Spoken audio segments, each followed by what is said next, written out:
नमस्कार, मैं हूं ब्रजेश और आप देख रहे हैं जी बिजनेस की खास पेशकश अमेरिका का उग्रवाद। अमेरिकी खुफिया एजेंसी CIA ने एक रिपोर्ट जारी की है। इस रिपोर्ट में कहा गया है कि भारत के कुछ हिंदूवादी संगठन उग्रवाद फैला रहे हैं, जबकि हुर्रियत जैसे पाकिस्तान परस्त संगठनों को सिर्फ अलगाववादी संगठन बताया गया है। अब सवाल उठता है कि CIA को पाकिस्तान के टुकड़ों पर पलने वाले संगठनों के खिलाफ बोलने और उनके खिलाफ कार्रवाई करने का वक्त क्यों नहीं मिला? क्यों CIA के निशाने पर हिंदूवादी संगठन है? मेरे साथ एक ग्रैंड पैनल है चर्चा करने के लिए, लेकिन उससे पहले यह रिपोर्ट देखनी जरूरी है।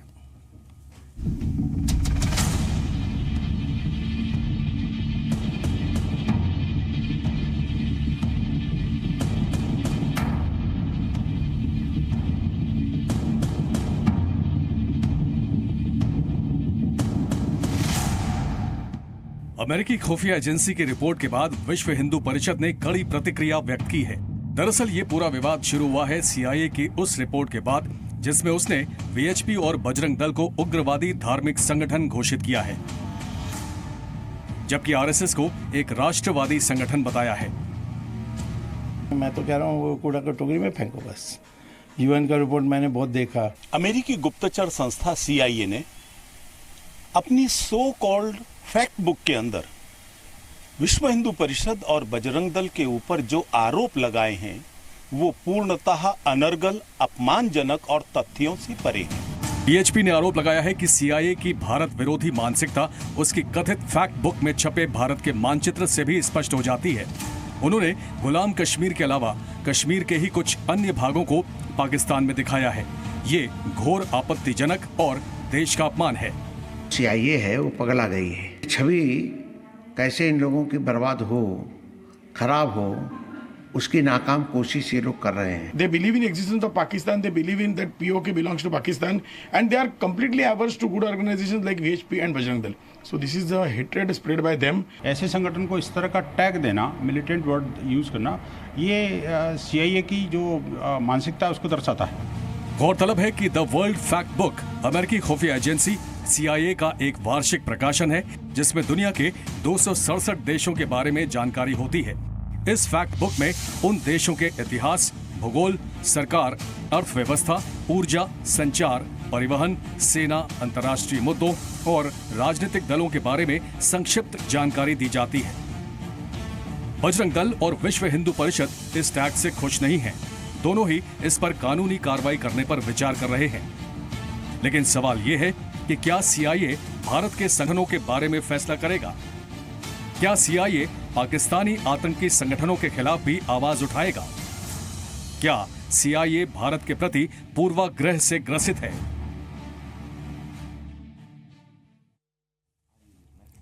तो ये कुछ सवाल हैं जिस पर हम चर्चा करेंगे कि आखिर CIA ने जो हिंदूवादी संगठन है उनको क्यों उग्रवादी संगठन बताया है, और हुर्रियत कॉन्फ्रेंस जो हमेशा सेपरेटिज्म की बात करती है और तमाम साजिशों में शामिल रही है, उसको सिर्फ और सिर्फ अलगाववादी संगठन क्यों बताया है। मेरे साथ बहुत ही खास मेहमान इस चर्चा में बातचीत करने के लिए, चर्चा करने के लिए हैं राजीव जेटली, प्रवक्ता BJP, आमिर हैदर जैदी, नेता हैं CPI के, अवनिजेश अवस्थी, RSS विचारक, विजय शंकर तिवारी, प्रवक्ता VHP, और मेरे साथ कुछ और मेहमान आगे जुड़ेंगे। लेकिन शुरुआत विजय शंकर तिवारी जी आपसे ही करेंगे। कितना सीरियसली ले रहे हैं आप लोग CIA की इस रिपोर्ट को, जिसमें आप लोगों को उग्रवादी संगठन बताया गया है? ब्रजेश जी, CIA को भारत में गाली मानते हैं।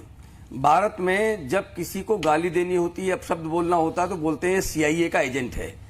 तो ऐसा गाली स्वयं जितना बदनाम संगठन है उसकी बात को कितना तरदीद जाएगी ये हम समझ सकते हैं। और दूसरी बात यह है कि मैं मानता हूं कि चर्च और CIA एक ही सिक्के के दो पहलू हैं। अगर ये कह लें कि जो यहाँ के चर्च हैं वो CIA के निर्देश पर चलते हैं तो गलत नहीं होगा।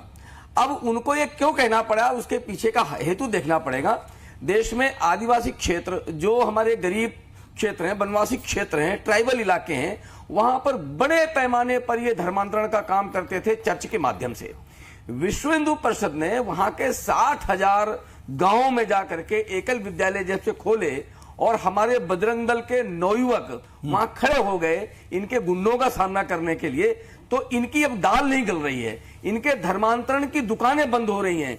तो सीआईए ने जो नीति बनाई थी भारत में धर्मांतरण की, वो रुकती हुई दिखाई पड़ रही है। इसके कारण उन्होंने विश्व हिंदू परिषद और बजरंग दल को इस रिपोर्ट में उग्रवादी संगठन कहा है। दुनिया के लोग, भारत के लोग, ये विश्वव्यापी संगठन है और दुनिया में इसकी यश है, सांस्कृतिक, धार्मिक, सामाजिक, इस प्रकार के संगठन के रूप में इसको जानते हैं। तो सीआईए जब ये बोलता है तो उसको लोग ज्यादा तरजीह देने वाले नहीं है, ये मैं बात कहना चाहता हूं।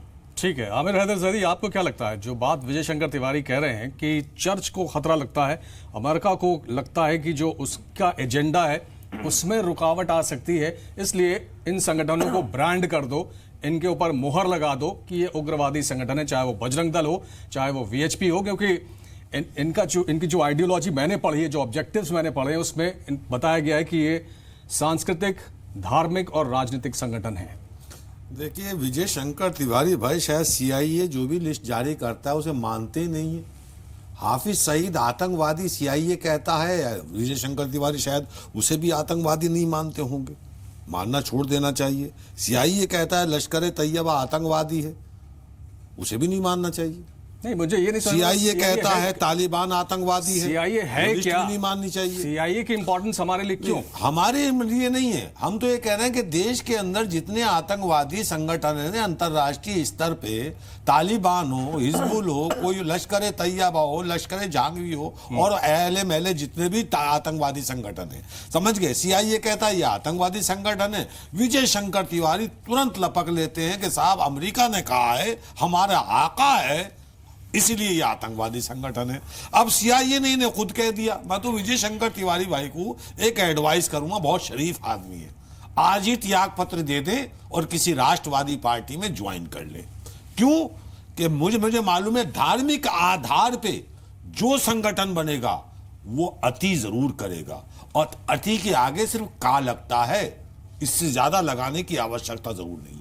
देश के अंदर जितने भी धार्मिक संगठन जहां बने, हुर्रियत कॉन्फ्रेंस उनका हुर्रियत कॉन्फ्रेंस का तो एजेंडा ही बिल्कुल साफ है, वो कश्मीर को अलग करना चाहता है और फिर भी उसको क्या दर्जा दिया गया है, अलगाववादी संगठन। तमाम आतंकवादी घटनाओं में इसकी संलिप्तता सबके सामने है। आज जो शुजात का जो मर्डर हुआ है, सीनियर जर्नलिस्ट, उसमें भी इनकी भूमिका संदेह के घेरे में है। राजीव, अलगाववाद को भी आतंकवाद से अलग नहीं रखता, वो भी सेम ही है। वहां भी जो कहना चाहिए सही बात करेगा, ईमानदारी की बात करेगा, हक की बात करेगा, उसकी हत्या हो जाती है। चाहे वो पत्रकार शुजात हो या एक नया जवान जो शहीद हुआ है जिसका अपहरण करके किया गया है, औरंगजेब जिसका नाम है, उससे। तो ये क्या है, ये भी अलगाववाद को अगर एक शब्दावली गढ़ ली जाए कि साहब ये अलगाववाद है, ये आतंकवाद है, ये धार्मिक आधार पे जो संगठन बनेगा उसका आतंकवाद से सीधा सीधा संबंध होगा, क्योंकि वो दूसरे धर्म ग्रंथों को या दूसरी धर्म की आइडियोलॉजी को वो नहीं मानता है। सामाजिक आधार पे जो संगठन बनेंगे, सोशल आधार पे जो संगठन बनेंगे, वो जरूर समाज के हित में काम करेंगे। और मैं तो आरएसएस को आज एडवाइस दूंगा कि दोनों संगठन से अपने आप को कम से कम अलग कर ले, वरना उनके ऊपर ये ठप्पा लगने जा रहा है कि आरएसएस भी आतंकवादी संगठनों को संरक्षण देती है। अपनी जेश, क्या जो बात जैदी साहब कह रहे हैं कि जो सीआईए ने बात शुरू की है उसकी आंच कल को आरएसएस तक भी पहुंच सकती है? एक तो बहुत महत्वपूर्ण बात यह कि आज कम्युनिस्ट पार्टी जो अदरवाइज सीआईए की रिपोर्ट को बहुत महत्व दे रहे हैं, सीआईए सबसे ज्यादा 60 के दशक से चिल्लाते आज सबसे ज्यादा इनको रिपोर्ट महत्वपूर्ण दिखाई दे रही है, बहुत बढ़िया बात है। दूसरी बात इन्होंने कहा कि हाफिज सईद भी, इनको हाफिज सईद और बजरंग दल एक तराजू में रख दिया इन कम्युनिस्ट पार्टी ने। लेकिन सबसे महत्वपूर्ण बात कही आज विजय शंकर तिवारी ने, और विजय शंकर तिवारी ने बिल्कुल साफ शब्दों में बिना किसी लाग लपेट के बिल्कुल सही जगह पिन पॉइंट किया है कि वास्तव में बजरंग दल और विश्व हिंदू परिषद जिस तरीके से भारत में लगातार जो धर्मांतरण हुए हैं, बड़ा साफ सी बात है कि पूरे देश भर में क्रिश्चियंस की, ईसाई मतावलंबियों की जनसंख्या कम हो रही है, लेकिन साथ साथ कुछ जिले ऐसे हैं जहां पर ये जनसंख्या बहुत तेजी से बढ़ रही है, जो नेचुरल नहीं, जो प्राकृतिक नहीं, और इसका जवाब कोई फादर आज तक नहीं दे पाया। 10 जगह जहां जहां हमने कोशिश की पूछने की, कोई जवाब नहीं दे पाया। तो जब से ये रोके गए हैं तो उनकी आंख की किरकिरी तो बननी ही बननी है। दूसरी एक बात और है कि जो अमेरिका की इंटरनल पॉलिटिक्स है, CIA उसमें भी बहुत ज़्यादा हस्तक्षेप करती है। CIA के बारे में तो सही का विजय शंकर तिवारी ने उसकी अपनी छवि क्या है, दूसरे देशों की सरकारें गिराना, सिर्फ यही CIA की जो अब तक छवि है वो तो यही है, अस्थिरता पैदा करना। देश में भारतवर्ष की लगातार प्रगति और उन्नति को देखते हुए CIA निश्चित रूप से भारत में अस्थिरता फैलाने की कोशिश कर रही है। पिछले दिनों जो चर्च की तरफ से जो लेटर आए हैं, जो पत्र आए हैं जिस तरीके के कि राष्ट्रवादी शक्तियों को हराओ, मुझे तो हैरत हो रही है कि इस देश का एक व्यक्ति, ईसाई पादरी, ये लिख करके लेटर देता है कि राष्ट्रवादी शक्तियों को हराओ। ये सबसे बड़ी बात है। तो ऐसे में CIA की ये रिपोर्ट कितनी भारत विरोधी है बिल्कुल स्पष्ट हो जाता है। राजीव जेटली, सरकार की क्या भूमिका होनी चाहिए इसमें, क्योंकि VHP की तरफ से तो साफ किया गया है कि हम कानूनी सलाह भी लेंगे, लेकिन उन्होंने सरकार से भी दरख्वास्त की है कि आपको अपने लेवल पर बातचीत करनी चाहिए। और जो भी बैकग्राउंड है, सबसे बड़ी बात यह है कि CIA स्टडी कैसे करता है, क्या स्टडी होती है उसको यहाँ का रंग ढंग रूप व्यवस्था कैसे पता है, क्या क्या सोर्सेज होते हैं उसको, ये कुछ साफ नहीं होता है इस रिपोर्ट में। देखिए, पहली बात यह है कि कोई भी इंटेलिजेंस एजेंसी किसी भी देश की क्यों ना हो, अब पाकिस्तान की ISI क्या इस देश के अंदर आकर ये बताएगी कि ये हमारा हिस्सा नहीं है? Intelligence agency CIA, central intelligence agency जो अमेरिका की है, जो पूरे विश्व पे आपने देखा होगा, चाहे तेल की बात हो या दूसरे कुछ गल्फ कंट्रीज के अंदर उनकी एक्टिविटी रही है, अपनी सहूलत के हिसाब से काम करता है, अपने देश की सहूलत के हिसाब से काम करता है। और जो फैक्ट बुक जिसकी आप बात कह रहे हैं, उसने अपने हिसाब से एक आर्काइव बना रखा है, अपने हिसाब से आर्काइव, मतलब किसी कंट्री की इकोनॉमी कैसी है, उसकी सोशल सिस्टम कैसा है, उसमें जियोग्राफिकल डेमोग्राफी कैसी है, ये सब कुछ उसने बनाया है। लेकिन वो हर बात उसने अपने देश के हित के हिसाब से बनाई है। वो दूसरे देश की कोई आर्काइव्स नहीं तैयार कर रहा, वो अपनी आर्काइव्स तैयार कर रहा है। और ये कोई CIA का मतलब ये नहीं है कि उनकी मिनिस्ट्री ऑफ एक्सटर्नल अफेयर जो उनकी विदेश नीति है उसका एक हिस्सा है। वो अपनी देश की इकोनॉमी की सर्वाइवल की वजह भी बनता है CIA, क्योंकि बहुत सारे गल्फ कंट्री हैं, दूसरे देश हैं जहां पर उसको अपनी गतिविधियां तेज करनी पड़ती हैं, चाहे नॉर्थ कोरिया की बात करें, चाइना की बात करें, कहीं पर भी आप देखें उसने अपनी हर जगह पे अपनी सहूलत के हिसाब से कार्य करे हैं। यही बात यहाँ पर इस देश पर भी लागू होती है कि इस देश के अंदर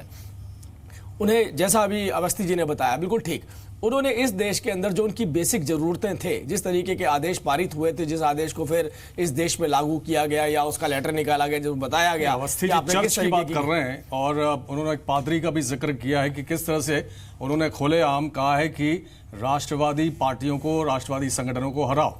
हाँ बिल्कुल, वही यही बात। इसके पीछे जो सपोर्ट है वो अमेरिका का है। देखिए, बहुत बड़ी बात है। आप देखिए इसका जो सेंटर ऑफ ग्रेविटी है वो कहाँ पे है। आजकल तो हमारे देश के बहुत बड़ी लीडर भी उस देश से आती हैं जहाँ से ये सारा सिस्टम चलता है। और वो देश कहीं ना कहीं अपना कमांड, जब रिलीजियस ग्राउंड पे कहा जाता है तो अपने निर्देश हर कंट्री को देता है, चाहे वो यूरोप की हो, अमेरिकन हो, इंग्लैंड हो, वो हर जगह पर अपने निर्देश देता है और वही निर्देश आगे फिल्टर करके भेज दिए जाते हैं और वही उनका आर्काइव बन के रह जाता है। तो यही जो उनका आर्काइव बन के रह गया या जो डिमांड यहाँ से गई है या डिमांड वहां से आई है, उस डिमांड को और किसी तरीके से नहीं तो द फैक्ट बुक के अंदर रूट करके डाल दिया गया ताकि एक संदेश चला जाए। और संदेश किसको देना है वो एक अलग से चर्चा हो सकती है। किसे कहते हैं? जो किसी निर्दोष की हत्या कर दे उसी आतंकवादी। हाँ, तो आतंकवादी झारखंड में क्या हुआ? कल गुजरात की वीडियो चल रही, उसके अंदर क्या हुआ? बिल्कुल जैदी साहब आ रहे हैं, नजर आ रहा है। मैं तो मुरीद हो गया सर, क्यों पर्दा डाल? मैं तो वाकई मुरीद हो गया। सबसे बड़ी आतंकवादी पार्टी है कम्युनिस्ट पार्टी साहब। त्रिपुरा में, पश्चिम बंगाल में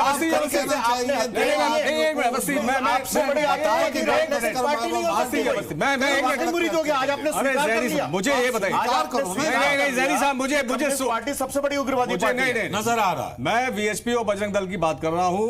ये नजर किसकी? नहीं, जो कल जिसकी बात आप कर रहे हैं जैदी साहब, जैदी साहब मुझे सुनिए, बता दूंगा ना, मुझे सुनिए जैदी साहब, मुझे सुनिए, ये सोर्स कहां से है? आपने बस झारखंड की बात की, कल भी आपने ऐसी बात की थी। पश्चिम बंगाल नजर नहीं आया, इनको अभी भी पश्चिम बंगाल नजर नहीं आया, कहां पे पेड़ पे लटका दिया गया, पेड़ पे लटकाना आपको नहीं नजर आया, जानकारी है, वो आपको नहीं नजर आया, बीएसपी का पेड़ पे लटका दिया गया मार करके, आपने बोला नहीं बीएसपी का बात है, क्योंकि आपकी राजनीति है वो, क्योंकि आपकी राजनीति है, क्योंकि आपकी राजनीति है उसमें 10 बजरंगी पकड़े, सबसे बड़ी उग्रवादी पार्टी कम्युनिस्ट पार्टी को मार के पेड़ के ज्यादा केरल में, नाम कर्नाटक में, लेकिन जब इन्वेस्टिगेशन हुआ तो 10 बजरंगी पकड़े जाते हैं। त्रिपुरा में, ये आतंकवाद पश्चिम बंगाल में, और जहां आपको आरएसएस वालों को आपके संरक्षण में जब मोदी अंग्रेज की और संस्था को आपने बहुत अच्छा हुआ आगे बढ़ा स्वीकार कर लिया, आपकी आका बन जाती पार्टी इस देश की मैं तो सबसे बड़ी हिंद और राजनीतिक आतंक फैलाने के लिए,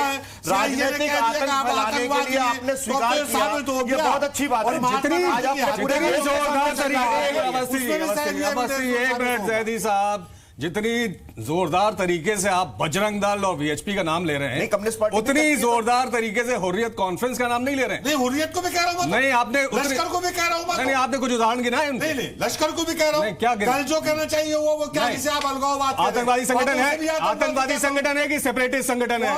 अलगाववादी संगठन है या आतंकवादी संगठन है? हुर्रियत कॉन्फ्रेंस अलगाववादी है, आतंकवादी है? मैं क्या कह रहा हूं, अलगाववादी है, आतंकवादी है? बेगुनाह को कत्ल कर दे वो आप नाम लीजिए, आतंकवादी अलगाववादी, दो शब्द दिए हमने आपको, अलगाववादी आतंकवादी। हुर्रियत कॉन्फ्रेंस, मैंने पहले आपसे कहा अलगाववाद क्या होता है भाई? आतंकवादी मानते हैं होता है? आप मानते हैं? जब बेगुनाह का कत्ल होता है तो आतंकवाद हुआ। मैं तो सिंपल शब्द दे रहा हूं आपको, शब्द दे रहा हूं आपको, शब्द दे रहा हूं। अलगाववादी आतंकवादी, अलगाववादी आतंकवादी, आतंकवादी। जयदी साहब ने बोला, मेरे साथ एक और खास बात, एक मिनट जयदी साहब, अलगाववाद क्या होता है? मेजर जनरल रिटायर्ड, एक मिनट मेरे साथ, उसी श्रेणी में वीएचपी, जयदी साहब एक मिनट, जयदी साहब एक मिनट, उसी श्रेणी में कश्मीर के सेपरेटिस्ट आते हैं, सब आतंकवादी। ठीक है, मेरे साथ दो और खास मेहमान जुड़ गए, मेजर जनरल रिटायर्ड के सिन्हा, रक्षा विशेषज्ञ मेरे साथ स्टूडियो में। बहुत स्वागत है मिस्टर सिन्हा आपको। और मेरे साथ इनामुन नबी, राजनीतिक विश्लेषक हैं। इनाम, आपसे जानना चाहते हैं, हुर्रियत कॉन्फ्रेंस अलगाववादी संगठन या आतंकवादी संगठन? मसला है कश्मीर। सुशील पंडित जी भी आ गए, माफ कीजिए, है ही नहीं। सुशील पंडित जी भी मेरे साथ हैं, रूट्स इन कश्मीर से। ये कौन सा सवाल है? Hurriyat conference represent the sentiments and the aspirations of Kashmiri people. ये मदर टेरेसा हुर्रियत कॉन्फ्रेंस के साथ तो आपने बातचीत की है, चाहे वो एनडीए फर्स्ट हो, वाजपेयी जी, आप तो बहुत खुश होंगे, जी डिप्टी प्राइम मिनिस्टर हो, आपने तो हुर्रियत कॉन्फ्रेंस को दिल्ली में ऑफिस खोलने की इजाजत दी। नबी, आपने यूपीए फर्स्ट, आप तो बहुत खुश होंगे सीआईए की रिपोर्ट से, सीआईए की फैक्ट बुक रिपोर्ट से आप तो बहुत खुश होंगे। रिजर्वेशन है, सिर्फ अलगाववादी बताया गया है। मिली भगत है, खुश नहीं होंगे, मिली भगत है इन सब लोगों की आपस में, सब लोगों की आपस में मिली भगत है। जो लोग इस देश शुजात के मर्डर में चाहते हैं वो सब एक ताजा मामला शुजात के मर्डर का है, जिसमें हुर्रियत का नाम फिर आ रहा है। Kashmiri people, Hurriyat conference stakeholder, ढकोसला है, स्टेक होल्डर, ढकोसला है। सुशील पंडित, कश्मीरी पंडित स्टेक होल्डर है। सुशील पंडित जवाब दे रहे हैं आपको। इन्होंने तो एजेंडा ऑफ अलायंस में लिख के दिया है कि मसले कश्मीर के हल के लिए हमें स्टेक होल्डर से बात करनी है। उन्होंने मेंशन किया हुआ है Pakistan and Hurriyat stakeholder. Asif BJP spokesperson, manifesto में अगर लिखा है, मैनिफेस्टो में लिखा है 2014 का हुर्रियत पढ़ा नहीं जाता है, जो एजेंडा ऑफ अलायंस में लिखा है वो पढ़ा जाता है। ऑर्गेनाइजेशन ऑफ इस्लामिक कॉन्फ्रेंस में है, आप वही पढ़ते हैं जिससे जो आपको हजम होता है। आपने तो बातचीत की है, आपको हजम होता है वही पढ़ते हैं कि वो 2014 का मैनिफेस्टो नहीं पढ़ेंगे आप। 2015 में एजेंडा फॉर अलायंस में क्या लिखा है वो पढ़ेंगे। पहले आपकी आंख वही देखती है, आपके कान वही सुनते हैं जो आपको पचता है। शुजात बुखारी का मर्डर समझ में नहीं आएगा, आपको औरंगजेब का मर्डर समझ में नहीं आएगा, आपको अयूब मुझे बताइए, कोई रूमर नहीं फैला रहा है, कोई रूमर नहीं फैला रहा है। क्रिमिनलों से बात गलती मानो आपने, गलती मानो इनाम, पत्थरबाजों को आप पैसा देते हो, टेरर फंडिंग में एनआईए ने आपके खिलाफ मामले दर्ज किए हैं, चार्जशीट फाइल हो चुकी है, वो भी तंग आकर आपके खिलाफ एफआईआर, ये सब भी ढकोसला, ये सब भी गलत है। रमजान में जो बेगुनाहों का कत्ल करे वो कुछ नहीं हो सकता, आतंकवादी हो सकता है। मानो इस बात को, इससे ज्यादा कुछ नहीं। इनामुन नबी इस चीज को मानिए आप। कभी भी करे, जब एक संविधान एक हुआ ना, क्या हम मानते हैं? अभी तो आप कहते हैं धर्म से कोई संबंध नहीं है। बात कर रहे हैं। हुर्रियत कॉन्फ्रेंस आतंकवादी संगठन है और सीआईए ने यहाँ पे गलती की है। सीआईए ने यहाँ पे गलती की है। एक मिनट जानी सालों की represent sentiments and aspirations of Kashmiri people. अंग्रेजी में बोलिए, हिंदी में समझाइए हमें। स्टेक होल्डर हिंदी में बोलिए। BJP spokesperson, Congress spokesperson, you can ask the stakeholders for the stake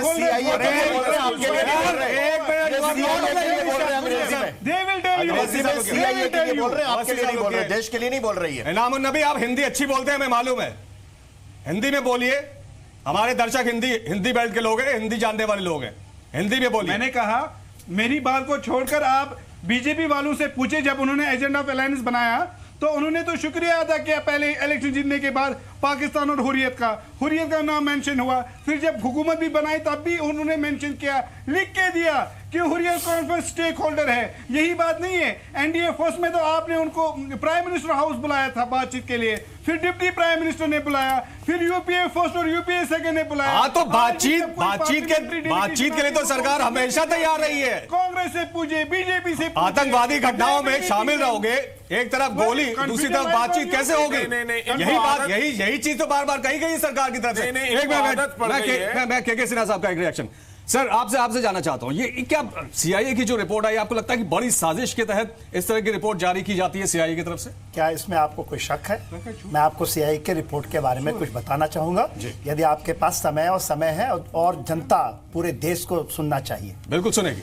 देखिए, सीआईए एक रिपोर्ट, ये जो फैक्ट बुक है, आज नहीं निकालता है, हर एक साल निकालता है और इसी समय निकालता है। आप ये समझे, सीआईए ने एक इसी फैक्ट बुक के जरिए कहा था कि इराक में केमिकल वेपन है और अमेरिका ने इंडेवर 1 ऑपरेशन इंडेवर 2 किया और कुछ नहीं, एक भी केमिकल वेपन नहीं मिला। जहां पर भी वो कुछ करना चाहता है, सीआईए इस तरह के प्लांटिंग करता है। अभी आपने हुर्रियत की बात की, सुन लें, लोग चिल्ला रहे थे, आप फैक्ट को समझने की चेष्टा करें। हुर्रियत 94 में आया है और कौन लाया? साहब, हमारा सीआईए का प्रोग्राम था। चुप रह जाओ। देखिए, या तो इसको बोलने दीजिए या मुझे बोलने दीजिए। नहीं बोलने टेररिस्ट ऑर्गेनाइजेशन नाम नबी, रुकिए डर क्यों लगता है सिन्हा साहब? रुकिए उम्र में मेरे से बड़े हैं, मुझे आपका एहतराम है, लेकिन मैं आपके पास आता हूँ, मैं आपसे भी जवाब लूंगा। एक मुझे सिन्हा साहब की बात पूरी होने दीजिए, सिन्हा साहब की बात पूरी होने दीजिए। सुन लीजिए बात, सुन लीजिए, देश को सुनना चाहिए। 94 में हुर्रियत आया और उसको लाया कौन था? यही सीआईए, और सेपरेटिस्ट बना के ही लाया था। सेपरेटिस्ट का जो एजेंडा है, जो अलगाववाद का एजेंडा है, इसको प्लांट किया गया था और यूरोपियन यूनियन भी इसमें शामिल है। तो कोई बड़ी बात, और वो भी अभी कह रहा है, मगर इसको हम कभी नहीं बोल। तो इसको जो सीआईए की रिपोर्ट है, ये बहुत बड़ा दुर्भाग्य है कि हम उसके ऊपर डिबेट कर रहे हैं। वो डस्टबिन में जाना चाहिए, समझ गए? डस्टबिन में, उससे ज्यादा कुछ नहीं है। सुन लीजिए, हंसी आती है। नहीं, किस बात? सीआईए अगर लाया था हुर्रियत को सेपरेट बना के, पता ही नहीं, क्या बात जोक रही थी? आप मुझसे क्या बात नहीं करने गए? अफगानिस्तान के अंदर अगर हुर्रियत को सीआईए कहता है कि तालिबान आतंकवादी है, तो सीआईए के आप एजेंट हैं क्या? बताइए ना। सीआईए के एजेंट है, ये सीआईए के एजेंट की बात कर रहे हैं। ये बिल्कुल स्पष्ट हो गया। इस देश में सीआईए का बचाव कौन करेगा? आतंकवादी है तो आपको मौका आने पर सबसे पहले मिर्ची लग गई, आपको मिर्ची लग रही है। सबसे पहले बचाव करने वाला नहीं करता है, सीआईए का बचाव करने वाली सबसे बड़ी है। सबसे पहले गलत बात करते हो। पूरे देश सुन रहा है, पूरा देश सुन रहा है। आप कह रहे हो कि 90 के अंदर हुर्रियत को 94 में 23 मार्च में और सरकारें देख रही थी। अरे ऐसे लोगों को क्यों बैठाते हो जो देश को बरगला रहे हैं? रुकिए, देश को बरगला रहे हैं।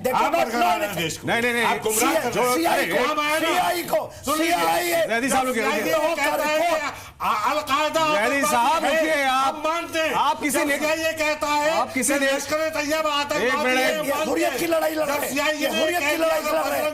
आतंकवादी क्यों नहीं मानते? इनको क्यों मिर्ची लग रही है हुर्रियत के नाम पे?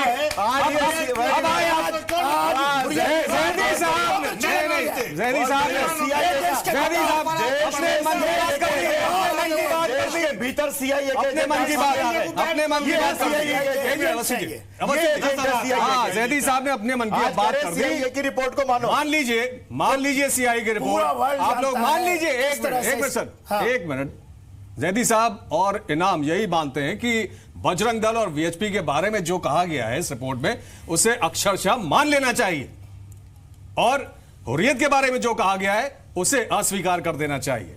नहीं, एक सेकंड चाहूंगा, केवल दीजिए, उसके बाद मैं चला जाता हूँ आपके डिबेट से। मेरी बात सुन लें, मेरी बात आधी चीज उसकी मानी जाए। अरे हमारे घर में जैदी साहब बड़ा दुर्भाग्यपूर्ण है आपका वक्तव्य नहीं, इसलिए हमारे घर में हम लोगों के लिए बात कर रहा है और आप उसको प्रोटेक्ट कर रहे हैं।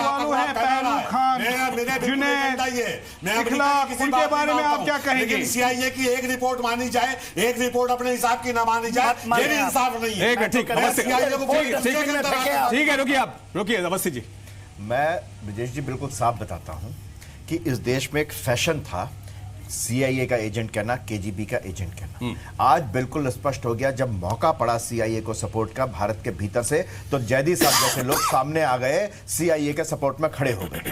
60 और 70 के दशक की राजनीति पूरी देखो, वहां पर सीआईए किस तरीके से भारत में, एशिया में अपने पांव फैला रहा था, अस्थिर कर रहा था, और आज उसको फिर इस बात की जरूरत पड़ी है। और जैदी साहब जैसे लोग, इनकी पार्टी जो है, जो सामने गाली देगी सीआईए को लेकिन पीछे से सपोर्ट करेगी, और आज मौका पड़ने पर सबसे ज्यादा सपोर्ट किसने किया? जैदी साहब ने किया। बिल्कुल स्पष्ट हो गया कि इस देश में सीआईए के एजेंट हैं कौन? वास्तव में सीआईए के एजेंट हैं कौन? यही लोग हैं, यही लोग हैं कम्युनिस्ट पार्टी। एक मिनट तो उसकी आका की वो बात तो मान लीजिए। अरे जैदी साहब रुकिए, आप दूसरों को भी सुनिए, सुशील पंडित आप एक बात सुन लें, एक बात सुनिए, मैं आ रहा हूं। सुशील पंडित, एक मिनट।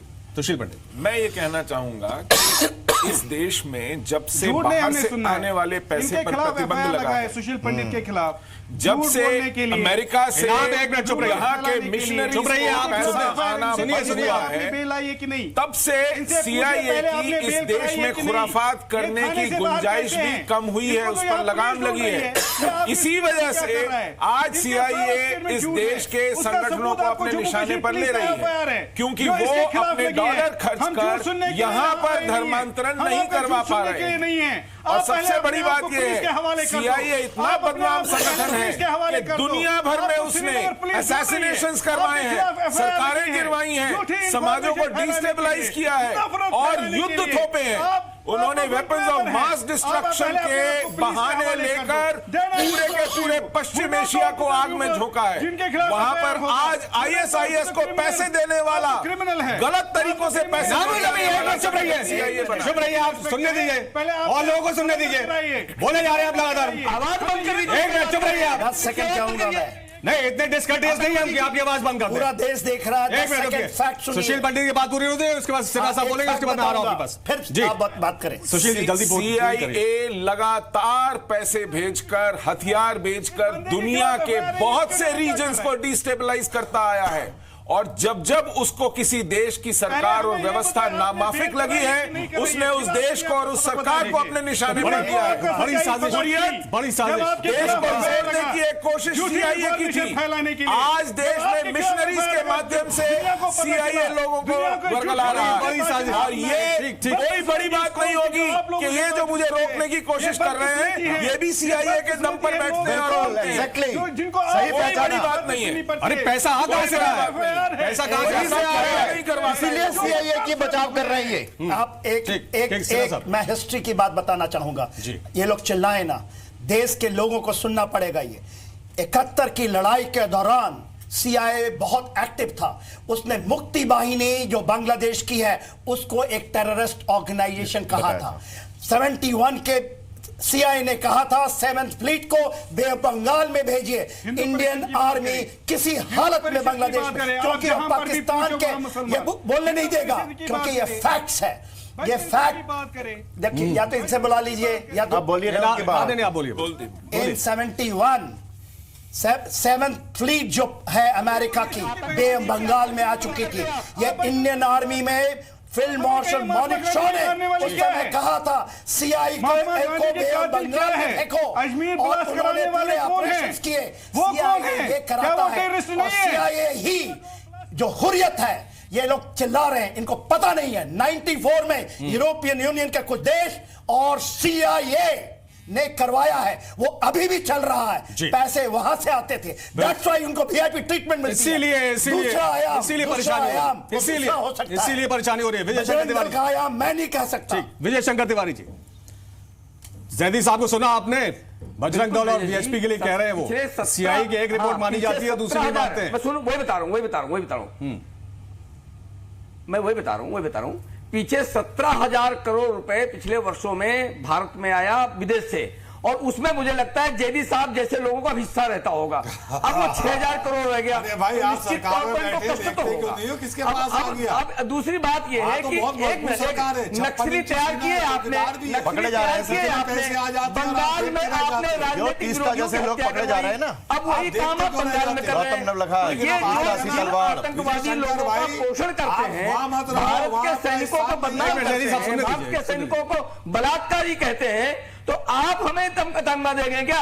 यानी भारत के सैनिकों को बलात्कारी कहने वाले लोग इस देश के देशभक्त कैसे हो सकते हैं? ये लोग CIA के एजेंट हो सकते हैं, ये लोग उग्रवादियों के सहभागी हो सकते हैं, जो हमारे सैनिकों को बदनाम करता है, हमारी प्रशंसा कैसे कर सकता है? के बाद ये जी हम इजराइल से अमेरिका से आप शांत रहने का ठीक है, तो कहते हैं ना इनसे अमेरिका से दूर रहो, लेकिन CIA तो आप टाइम आई बात है ना। आज तो आपने केरल में राजनीति करवाते हैं आप। अरे वो है कौन? वो दूसरे आज भी आप CIA के एजेंट वो है कौन? आपका पैसा बंद हो गया।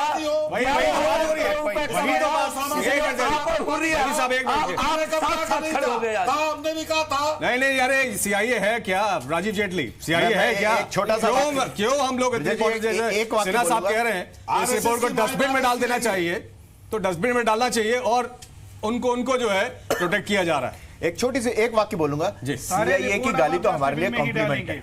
जो चीज आपके खिलाफ आएगी CIA गाली दे, जिसको गाली दे वो समझ लीजिए देशभक्त संगठन है। CIA जिसको गाली दे समझ लीजिए देशभक्त। दो पुत्रों आतंकवादी। नहीं, सवाल राजीव जेटली से। अरे जैनी साहब रुकिए, दुनिया के सामने तो आप लोग एक्सपोज हो गए। अब डस्टबिन में फेंकना ना फेंकना, आप उससे क्या मतलब है? आज आप इसको फ्रेम में मड़वा के आप रख लेना उस रिपोर्ट को। आज आपको CIA के रोज अगरबत्ती दिखाना, CIA के रोज अगरबत्ती दिखाना को तकलीफ हो रही है। जेटली देखिए, मैं एक बात बहुत संजीदगी के साथ करना चाहता हूं, जिसकी हमने चर्चा की शुरुआत करी थी, बाद में ब्लेम गेम पे आ गए हम। देखिए, हर इंटेलिजेंस एजेंसी अपनी सहूलत के हिसाब से काम करती है। हमारे देश की प्रैक्टिकल जो जरूरत है, हमारे देश के हकीकत अब हमारे सामने है। उसमें से एक हमारे ये इमाम अल नबी भी बैठे हैं यहाँ पर, किसको समर्थन करते हैं, क्यों समर्थन करते हैं। आज देखिए 2 शहादतें कश्मीर में हुई हैं और उस दोनों शहादत के ऊपर इन्होंने पानी फेर दिया। एक बार भी इन्होंने नहीं कहा कि मैं उनको सलाम करता हूँ, आज भी ये खोले काम, यही काम CIA। मैं CIA की जब बात कर रहा हूँ, CIA एक इंटेलिजेंस एजेंसी एक इंटेलिजेंस एजेंसी है, एक गवर्नमेंट नहीं है। CIA एक गवर्नमेंट नहीं, एक इंटेलिजेंस एजेंसी है, नो डाउट। उसका काम अपने देश को, अपनी सरकार को चलाना, उसको फीड करना होता है। अपनी फीडिंग के चलते वो कई बार, क्योंकि उनका बहुत सारी नीतियां हैं, जैसा मैं थोड़ा ध्यान दीजिएगा अवस्थी साहब की बात की तरफ। इन्होंने जो बात कही कि जो हिदायत, मैं फिर से बोलता हूं कि एक लीडर बहुत बड़ी है हमारे देश में, वो जिस देश से आती हैं, रिलीजियस ग्राउंड पे वो देश हिदायत देता है पूरी दुनिया को। जब रिलीजियस ग्राउंड पे चाहे कन्वर्जन की बात है, चाहे कोई बात है, वही संदेश कांग्रेस से कोई नहीं है। आप ठीक है, वो सबको समझ में आ रहा है, लेकिन मेरा सिंपल सा सवाल ये है, सिन्हा साहब, मैं आपसे समझना चाहता हूं, उसके बाद सुशील पंडित आपसे, कि क्यों अलगाववादी संगठन बताया गया है हुर्रियत को और बजरंग दल, विश्व हिंदू परिषद को उग्रवादी संगठन? इसके पीछे क्या साजिश हो सकती है? देखिए, ये तो 100% करेक्ट है कि जो आपका हुर्रियत है वो अलगाववादी संगठन ही बना के भेजा गया था। देखिए, 3 मुद्दे हैं, 3 आयाम के ऊपर लड़ाइयां चल रही हैं। एक है आतंकवाद, एक है अलगाववाद, भारत से अलग होना, और तीसरा है अभी जो रेडिकलाइजेशन नया चीज हुआ है, जो यूथ का रेडिकलाइजेशन, ये 3 तरह से लड़ाई चल रही है। इसमें क्यों उसको आतंकवादी आज क्यों मान लिया उन्होंने? माना इसलिए है कि अभी सीआईए की नियत हुर्रियत के लिए बहुत क्लियर हो चुकी है, क्योंकि हुर्रियत एक ऐसा है, हुर्रियत ये देखिए, तहरीक तालिबान पाकिस्तान का जो सरगना है, आज उसको ड्रोन अटैक में अमेरिका ने मारा है, आपको पता होना चाहिए। हाँ, फजलुल्लाह को आज ही मारा है, ईदी मिली है और ईदी मिली है। तहरीके तालिबान पाकिस्तान, आपको पता होना चाहिए, चाहे उसामा बिन लादेन है, ये सारा सीआईए का ही देन रहा है, और आज उसको हकानी नेटवर्क सीआईए ने कनेक्ट किया था। आप क्या बात और हुर्रियत को सीआईए ही मारेगा। और आप बातें करते हैं, ठीक है, हुर्रियत हम लोग यदि चुक गए ना तो सीआईए ही मारेगा। आप लोगों को समझना चाहिए, सिन्हा साहब बात कर रहे हैं, आपको समझ में नहीं आएगा ये बातें। मैं आपको बताना चाहूंगा, मुझसे पूछ रहे थे कि उनको क्यों अलगाववादी बोला और उग्रवादी नहीं बोला है। कैसी बातें करते हैं आप? खुद हुर्रियत कहती है कि हिजबुल मुजाहिदीन हमारे लड़के हैं। खुद हुर्रियत के नेता मीरवाइज उमर फारूक कहते हैं कि अल उमर मुजाहिदीन उनका संगठन है। उन्होंने अपने आतंकवादी पाले हैं, अपने अलग अलग तंजीमें बनाई हैं और वारदातें अंजाम देते हैं। खुद उनकी मस्जिद के बाहर मोहम्मद अयूब पंडित को नंगे हाथों से मार दिया गया, डीएसपी थे, और ये लोगों को कहते हैं कि हम केवल अलगाववादी हैं, केवल सेपरेटिस्ट हैं। ये सेपरेटिस्ट नहीं है, टेररिस्ट है, और टेररिस्ट नहीं है, जेनोसाइडर्स हैं। इन्होंने 1 8 2 4 नहीं, इन्होंने पूरे नस्ल की खुशी की है। से इन्होंने हिंदुओं को घाटी से निकाल दिया है, उनके घर लूट लिए हैं, मंदिर तोड़ दिए हैं, उन्होंने वहां वाहियात हरकतें की हैं। आज इनके ऊपर जेनोसाइडल क्राइम्स के ऊपर इनके ऊपर ट्राइब्यूनल चला करके एक बार भी नहीं हुआ है दुनिया में ऐसा कहीं कि एक हत्या की सजा न मिली हो, एक बलात्कार की सजा न मिली हो। और ये खुद एनआईए की मेहमान नवाजी भुगतने के लिए आए थे। एक हफ्ता में एनआईए की मेहमान नवाजी भुगत के वापस गए कश्मीर, इनके ऊपर कोई शिकंजा नहीं कसा गया, क्योंकि ये वहां पर उन पैसे लेकर के काम करते हैं। जो मर्जी इनको पैसे दे दे उसका काम करेंगे। ये टैक्सी पर हायर है, हमें ये भी पता है इनको कोई भी खरीद सकता है, इनको कोई भी किराए में ले सकता है। आपकी बात कोई भी बात उठती रही है, एफआईआर लगते नहीं, खाते यहाँ की और गाते वहाँ की, आप पर एफआईआर तो छोड़ दो। कश्मीर में जिस पे एफआईआर छोड़ आपने तो एफआईआर नितुल गोगोई पे लगाई थी, आपने तो एफआईआर मेजर आदित्य पे लगाई थी। कश्मीर की एफआईआर लोगों के लिए सर्टिफिकेट ऑफ कमेंडेशन है।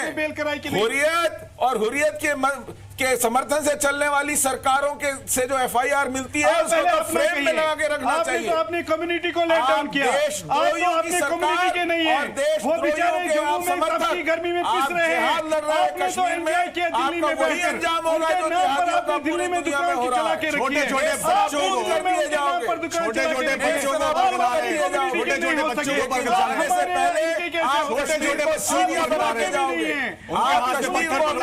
बनाना चाहते हो, आप कश्मीरियों को वो दिन दिखाना चाहते हो जो उन्होंने कभी अपनी नस्लों में सोचा नहीं होगा। आपने सीरिया और अफगानिस्तान बनाने का ठेका ले रखा है कश्मीर को। आप कश्मीर को नेस्तनाबूद करोगे। आपने कश्मीर में कत्ल गारत का वो सिलसिला नाफिज कर दिया है कि आपकी नस्लें त्राई त्राई करेंगी। आप तो शिवसेना में थे, आपको निकाला गया, आपने घोटाले किए थे। यहाँ पर भी आप झूठ बोलते हैं। ये कौन से मदरसे से पढ़ के आए हो? ये कौन से मदरसे से पढ़ के आए हो? नहीं सुनिए, ये कौन से मदरसे से पढ़ के आए हो? आपका पता है, सीआईए ने बताया संतुलित हालत में नहीं है। करके आप कुछ शिवसेना से क्यों हंसी के पात्र बन रहे हैं आप? क्यों हंसी के पात्र बन रहे हैं इस शो पे? और आपसे मैं क्या बात बोलने से पहले थोड़ा तो संगठन कश्मीर में आपको शर्म नहीं आती? स्कूल जाते बच्चों पर पत्थर फेंकते हो तुम, उस पर शर्म नहीं आती? उसको डिफेंड कर रहे हो यहाँ बैठ करके? आप स्कूल जाने से मना करने पर, मना नहीं माने बच्चे तो उन पर पत्थर मारोगे? आपने तो बच्चों को कश्मीर की जनता तुमसे बदला लेने वाली है। अपने आप से स्टार्ट कराइए। कश्मीर की जनता तुमको आईना दिखाने वाली है। ये मैं बता रहा हूँ आपको, वो आपको भगदड़ में लाने वाली है। एक छोटी सी जानकारी क्या बातें करते हैं। स्वात घाटी में मलाला यूसुफजई जब स्कूल जा रही थी, उसके सर पे गोली मारी गई और वही निजाम आपने किया चाहते हैं। क्या आपके वहां पर तालिबान बच्चों में गोली मारता है स्कूल जाने की बात हुई है। यहाँ पर आप पत्थर मारते से स्कूल जाते हैं बच्चों में। आप झूठ सैनियत एक ही है। आप एक ही सैनियत के बीजेपी वालों ने एक ही तबके के घोटाले निकले। बच्चे अच्छे नहीं लगते क्योंकि वहां पर भी घोटाले क्यों और आप टीवी पर चढ़कर एक मिनट खिलाफ एफआईआर है। हमें आपसे नहीं सुनना है। ये कश्मीर में निजाम मुस्तफा लाने वाले लोग हैं। एक शब्द बोलो। निजाम मुस्तफा के हामी है कश्मीर में ना। निजाम मुस्तफा चाहिए ना राम सीआईए के कहने पर बड़े खुश हैं। तकलीफ है हमें वो चाहिए। आपको क्या तकलीफ है साहब? गर्मी में मर रहे हैं जम्मू में, कतई गर्मी में। साहब जो सवाल उठाए आपने दो जगह हैं बेचारे खुद आप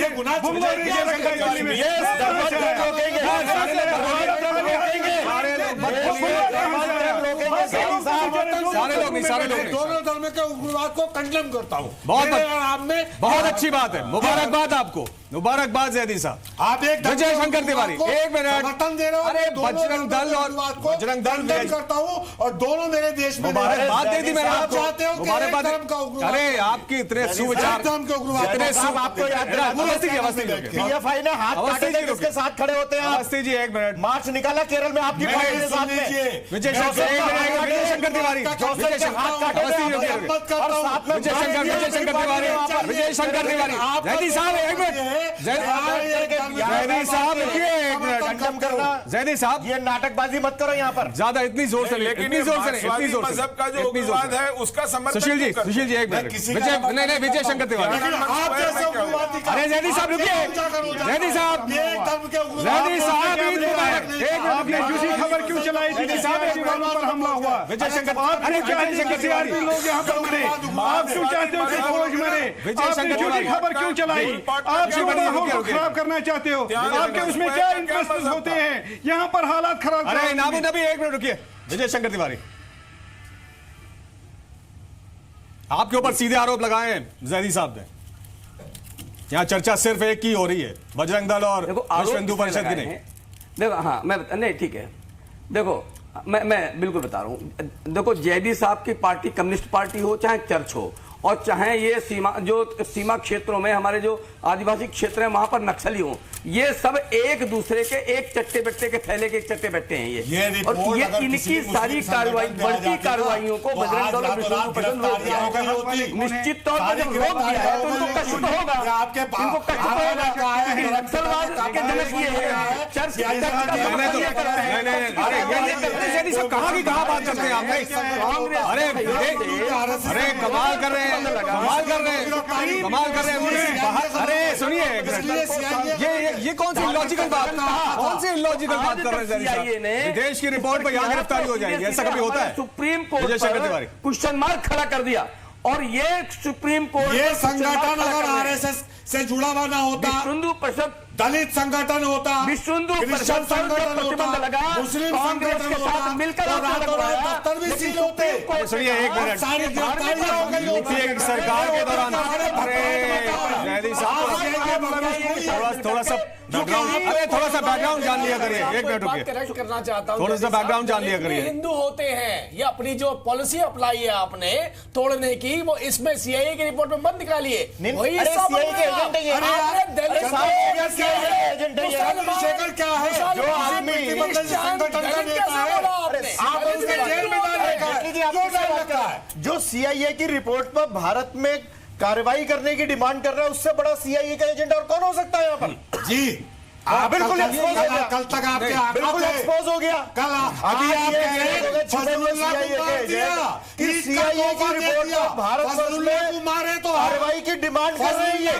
ऐसा मैंने जिंदगी में पहली बार देखा इतना एक्सपोज होते हुए। पाकिस्तान के तालिबान को मारे जैदी साहब, लेकिन ये तो बता दिए क्या मिला आपको, हिंदुस्तान के तालिबान का सीआईए के पेरोल पर हो आप, हम मुद्दत से करें सीआईए के पेरोल पर हो ना आप। मैं एक मिनट, अरे सीआईए के पेरोल पर हो आप। एक मिनट, आपके आका ने बताया आपने सीआईए के पेरोल पर हो। एक सवाल छोटा सा जैदी साहब से मैं कर लेता हूँ। यूपीए सरकार थी 10 साल तक, उस दौरान भी बैन नहीं लगा बजरंग दल पर और वीएचपी पे। ये कौन है ये जो टीवी अगर इतनी गड़बड़ियां थी तो यूपीए सरकार तो आसानी से लगा सकती थी। मेरा सवाल सिंपल है, सीआईए ने ओसामा बिन लादेन को आतंकवादी हम खड़े हुए, आतंकवादी मान लिया, तालिबान का हमने मान लिया। ओसामा बिन लादेन आपके हिसाब से आतंकवादी नहीं था, सुन लीजिए आपके साथ।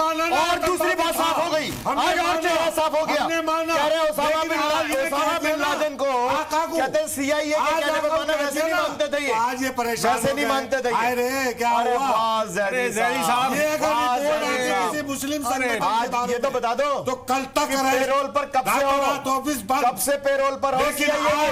आज तो बता दो पेरोल पर हो कब से पेरोल पर हो सीआईए के? प्रतिबद्ध नहीं होंगे सीआईए के पेरोल पर हो कब से?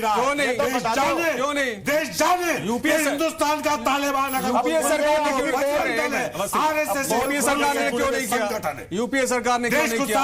अरे उसके हाथ के अरे एक मिनट जैदी साहब, अरे सुनते नहीं है आप, दिक्कत यही है, सुनते नहीं है, बोलते जाते हैं। उस दिन हमने शो किया था, प्राणायाम के बारे में बताया था, थोड़ा सांस लीजिए जोर जोर से। अब सुनिए सवाल, मैं ये कह रहा हूं कि अभी बीजेपी की सरकार है, ठीक है, उस पर आप लोग तोहमत लगाते हैं कि आरएसएस से जुड़ी है, वीएचपी, बजरंग दल सब उससे जुड़े हुए हैं, इसलिए वो प्रतिबंध नहीं लगा सकते, गिरफ्तारियां नहीं हो सकती हैं। यूपीए के शासन में तो हाथ नहीं बंधे हुए थे। सवाल ये था, ये कांग्रेस से पूछो ना, यूपीए के शासन में क्या? मैं आपसे वही तो कह रहा संरक्षण में तो आरएसएस यहां तक आई है, वहां तो आरएसएस को भी उतना जितना दोषी आरएसएस उससे ज्यादा कांग्रेस है। नहीं, डिप्लोमेटिक मत बनिए, इधर भी हम उधर भी हम, नहीं ऐसे नहीं, किसी ने आवाज उठाई, ऐसे नहीं। आतंकवादी स्टैंड लेना सीखिए, इधर नहीं, इधर भी हम हैं, उधर भी हैं। मैं तो स्पष्ट बात करता हूं, कोई स्पष्ट बात नहीं की, बात करिए ना, जो सरकार के यहाँ बैठे, सरकार से पूछो ना ये सवाल कि बजरंग दल प्रतिबंधित होगा नहीं होगा, वीएचपी प्रतिबंधित होगी या नहीं होगी, या आरएसएस से जुड़े हुए संगठन। राजीव जेटली, मैं केवल ये कहना चाहता हूं, हम शायद सीआईए की रिपोर्ट पे चर्चा कर रहे थे, इन्होंने आईएसआई की भी मिला दी साथ में। सीआईए की रिपोर्ट में आया कि आरएसएस एक बहुत अच्छी राष्ट्रवादी संगठन है, और ये अभी सीआईए को कोट करके आईएसआई की बातें इन्होंने शुरू करी। इन्होंने कहा आईएसआई, इन्होंने कहा आरएसएस, सुन तो लीजिए, सुन लीजिए, वो कहता है लश्कर आतंकवादी। भाई आप सीआईए की बात कर रहे हैं, सीआईए ने जब ये कह दिया आईएसआई की बजरंग दल, अरे आप कितनी पार्टी, कितनी एजेंसियों को एजेंट है ये तो बता दें, क्लियर कर दो। सीआईए को आतंकवादी संगठन मानते हैं, एजेंसियों को एजेंट तो बताइए। आप लोग जिस तरह से लड़ रहे हैं, इनामुन नबी बहुत खुश हो रहे हैं, नहीं, इनामुन नबी बहुत खुश हो रहे हैं, आतंकवादी संगठन, और उसकी रिपोर्ट पर भारत में कार्रवाई की डिमांड भी कर रहे हैं। बिल्कुल करूंगा। ये जैदी साहब का, ये देश के दर्शकों को ये चेहरा पहचान लेना चाहिए, ये चेहरा पहचान लो। आज मैं कह रहा हूँ दर्शकों से ये चेहरा पहचान लो। दलितों के यही वो चेहरा है जो देश में अस्थिरता पैदा करना चाह रहा है, यही है जो देश में दंगे करा रहा है। सीआईए के कहने पर देश में दंगे कराना, अराजकता फैलाना, भड़काना, हिंसा करना, ये है वो चेहरा, पहचान लो अच्छी तरीके से। जो है आतंकवादी संगठन, यही है सीआईए के एजेंट, आतंकवादी, यही है वो सीआईए के एजेंट। नहीं करेंगे कार्रवाई, बहुत बढ़िया बात की, कार्रवाई होनी चाहिए, कार्रवाई होनी चाहिए। सिन्हा साहब, क्या कार्रवाई होनी चाहिए? एक विदेशी खुफिया एजेंसी की रिपोर्ट पर कार्रवाई होनी चाहिए? आपने तो लेकिन पहले ही कहा था कि डस्टबिन में जानी चाहिए। मैं तो ये कहता हूं, ये पूरी बचखाना वाली बातें हैं। हम लोग इतने गले चिल्ला फाड़ के चिल्ला रहे हैं और हम इसको जस्टिफाई कर रहे हैं। देखिए, पूरे देश को एक स्वर में ये बोलना है कि हमें धोखा नहीं दिया जा सकता, ये बहुत बड़ा षड्यंत्र है। मैं ये नहीं कहता, मैं ना हिंदू परिषद को, ना बजरंग दल को जस्टिफाई करना चाहता, ना जो कह रहे हैं, पर ये समझिए कि यदि सीआईए का इंट्रोडक्शन दीजिए ना सिन्हा साहब को। चुप पड़ जाइए, पता नहीं वो तो आप बड़े खुश होंगे, हमें किनके साथ डिस्कस करना पड़ता है, हमें पहले उनको बेसिक्स समझाने पड़ते हैं।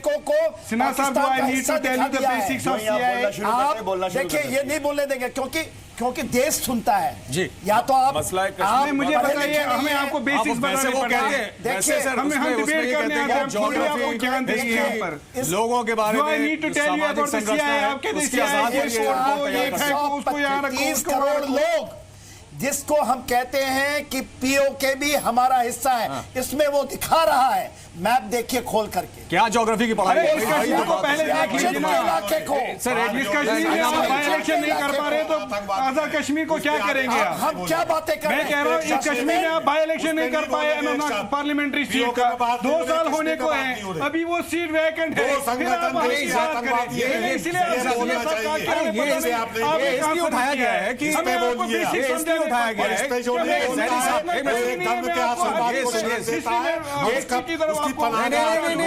इसलिए उठाई गई ये बात क्योंकि वो कहते हैं कि ज्योग्राफी, हिस्ट्री, दलितों के सामाजिक संरचना सब पढ़कर तब ये रिपोर्ट तैयार की जाती है। ज्योग्राफी की समझ नहीं है, कश्मीर उसका पार्ट है, ये अमेरिका को पता नहीं है, जानबूझकर दिखाया जाता है। जिसका भी तो हम लोग साजिश की बात करेंगे। एक मिनट, इनामुन नबी, ठीक है, इनामुन नबी मसला कश्मीर। इनामुन नबी बोलिए, बताए, पूछिए जनाब। हाँ, मसला मैं ये कह रहा हूँ कि आप लोग तो बहुत खुश होंगे। पूछिए मसला, आप लोग तो बहुत खुश होंगे। जी, मसला कश्मीर बिल्कुल खुशी वाली बात है। कल भी एक बयान आया यूनाइटेड नेशंस की तरफ से, उन्होंने आपको कहा कि आपने काफ़ी सारी एट्रॉसिटीज़ की है पिछले 30 बरसों से, तो उनके बारे में उन्होंने कहा कि इंटरनेशनल प्रोब होना चाहिए। वो वेलकम दैट। आज भी सीआईए की तरफ से रिपोर्ट आई है जिसमें उन्होंने विश्व हिंदू परिषद और बजरंग दल को ये कहा कि they are the terrorist organisation. बिल्कुल सही, हमें पता है कि ये जो गाय रक्षक, लव जहाद और बाकी चीज़ें किस तरह लिंच किया गया, इखलाक को किस तरह लिंच किया गया। सीआईए सपोर्ट करता है, इसलिए आप बहुत खुश हैं। किस तरह गुजरात में आपके मन मुताबिक रिपोर्ट आई, आपके मन मुताबिक रिपोर्ट आई है, इसलिए बहुत खुश पता है। हमें बिल्कुल हमें टेररिस्ट ऑर्गेनाइजेशन इनको करार देनी चाहिए। मैं चाहता हूं कि बल्कि यहीं से शुरुआत होनी चाहिए, यहीं से कार्रवाई भी शुरू होनी चाहिए। हुर्रियत को क्यों नहीं? हुर्रियत आपने सबसे बड़ा आतंकवादी संगठन, मैं बताऊंगा जनाब, हुर्रियत आपने खुद तस्लीम किया है कि हुर्रियत स्टेक होल्डर है, चाहे वो बीजेपी हो या कांग्रेस हो। आपने खुद हुर्रियत की रिप्रेजेंटेशन तो ओआईसी में है। आप कैसे ऐसे संगठन को कह सकते हो? आज भी जब यहाँ पर बेटी बचाओ बेटी प्रोग्राम होते हैं तो उसमें तो आशा इंद्राणी साहिबा के फोटोग्राफ होते हैं। आप मुझे आज भी जब यहाँ पर ये पीडीपी बीजेपी स्पोक्स पर्सन जाता है, वो कहता है गिलानी साहब की किताबें पढ़े। आज भी यहाँ पर अगर एक फैक्ट सुन लीजिए पहले। हाँ, एक फैक्ट सुन लीजिए। तो आप मुझे मेरे से नहीं बोलने देंगे। देखिए, जब भी सीआईए किसी भी देश के ऊपर में कोई तोड़ मड़ोड़ करके चीजें डालता है, उस देश को उसी समय सजग हो जाना चाहिए। यदि आप सजग नहीं हो रहे हैं और इसके ऊपर डिबेट कर रहे हैं, वो तो सर वो नबी को बुलाकर वो तो सर तोड़ने के लिए बैठे हुए हैं। तो देखिए, कोई बहुत बड़ा प्लान है, आप इसको नहीं समझेंगे, हमारे हुक्मरान नहीं समझेंगे, देश के लोग नहीं समझेंगे, तो हम के खिलाफ आता है। क्योंकि इंडिया एक पावर की तरह निकल रहा है। ये बैलेंसिंग ऑफ पावर का एक मुद्दा है। बैलेंसिंग ऑफ पावर होता है। अमेरिका तो ये दिखाता है कि इंडो पैसिफिक रीजन में अगर जब ये इंडिया का साझेदारी चाहिए और ये रिपोर्ट निकलता है, तो आप उछल जाते। अब आप बताइए कितनी दोगली नीति है। अगर यही है तो बड़ी साजिश, इसमें बड़ी साजिश है अमेरिका की। और जैसा कि सिन्हा साहब कह रहे हैं, समय है सजग हो जाने का, अलर्ट हो जाने का, क्योंकि अगर अलर्ट नहीं हुए तो बड़ा नुकसान भी झेलना पड़ सकता है। बहुत शुक्रिया आप सभी मेहमानों का इस चर्चा में हमारे साथ जुड़ने के लिए। बहुत ही गंभीर मसला, और बाहर की, विदेश की, बल्कि अमेरिका की खुफिया एजेंसी ने इस तरह की रिपोर्ट दी है। 2 हिंदूवादी संगठनों को उग्रवादी संगठन ब्रांड किया गया है और हुर्रियत कॉन्फ्रेंस को सिर्फ अलगाववादी संगठन बताया गया है। तो आप लोग भी समझ सकते हैं कि इस रिपोर्ट, जिसको कि फैक्ट रिपोर्ट कहा जा रहा है, वो वाकई कितनी फैक्चुअल है। इस खास पेशकश में इतना।